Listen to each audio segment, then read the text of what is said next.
السلام عليكم ورحمة الله وبركاته. نحمده ونصلي على رسوله الكريم. أما بعد، أعوذ بالله من الشيطان الرجيم. بسم الله الرحمن الرحيم.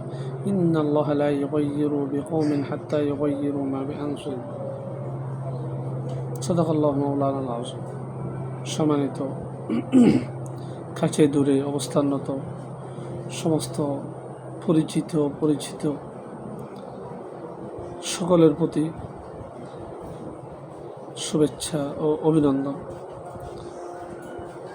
একটা বিষয় আমরা আজকে শেয়ার করতে চাই, সেটা হলো আমরা সহজেই একটা বিষয় নিজেকে হারাতে চাই বা নিজেকে অযোগ্য, অদক্ষ অথবা আমার পক্ষে সম্ভব নয়, এইরকম একটা আমাদের অনেকের অনুভব বা অনুভূতিতেই থাকে। একটা কোনো কাজ করতে গেলাম, খুব সহজেই যখন আমি ওই কাজের মধ্যে একটু পরীক্ষার সম্মুখীন হই, তখন আমি হোঁচট খেয়ে যাই, তখন আমি পিছনে চলে আসি। এটা এই কারণে হয় যে আমি আসলে নিজে কতটুকু শক্তিশালী এটা নিজেকে আমি চিনতে পারিনি। আমি নিজে যখন নিজে প্রত্যয়ী হয়ে যাব, নিজেকে যখন নিজে চিনতে পারব, তখন আমি বুঝতে পারবো যে আমি হোঁচট খেয়ে পড়ে যাওয়ার মানুষ নয়। আমার নিজেকে আগে পরিবর্তন করতে হবে। আমার পরিবর্তনের সাথে সাথে আমার পারিপার্শ্বিক বিষয়, সামাজিক বিষয় আমার পরিবর্তনের চিন্তা করতে হবে। এই পরিবর্তনের চিন্তার আগে আমাকে নিজেকে চিনতে হবে আমি কে। সেজন্য অনেকে বলেছে যে নো দ্য সেলফ, নিজেকে চিনো আগে।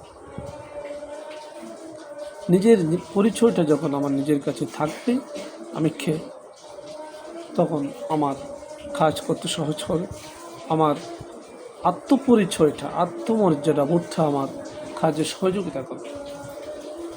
সেজন্য চীনাদের একটা প্রবাদ রয়েছে, shooting is never a debate, rather it's the money that makes is stern back. অর্থাৎ হোঁচট খাওয়াটা কখনো পরাজয় নয়, বরং হোঁচট খেয়ে ফিরে দাঁড়ানোর প্রত্যয় না থাকাটাই হলো পরাজয়।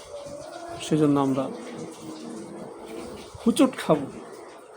জীবন চলার পথে আমাদের অনেক বাধা, প্রতিবন্ধকতা, অনেক ব্যর্থতা আমাদের জীবনে আসবে, বাট এটাকে জয় করে আমাদের আগে চলতে হবে, আগে বাড়িয়ে যেতে হবে।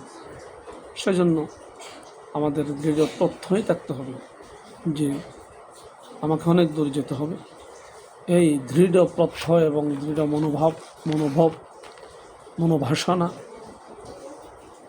এগুলো আমাদের নিজেদেরকে ধারণ করেই আমাদেরকে আগে বাড়ানোর চেষ্টা করতে হবে। আল্লাহ পাক রব্বুল আলামিন আমাদের প্রত্যেক ক্ষেত্রেই নিজের প্রতি নিজে আত্মবিশ্বাসী হয়ে এগিয়ে যাওয়ার, সমাজকে এগিয়ে নেওয়ার, জাতির এগিয়ে যাওয়ার জন্য নিজের পরিকল্পনা, প্রসেস গ্রহণ করার আল্লাহ পাক আমাদের প্রত্যেকেই এই মনোভাব আমরা যাতে গ্রহণ করতে পারি, ধারণ করতে পারি, আল্লাহ পাকের কাছে সহযোগিতা, সহায়তা কামনা করে শেষ করছি। আসসালামু আলাইকুম ওয়া রাহমাতুল্লাহি ওয়া বারাকাতুহু।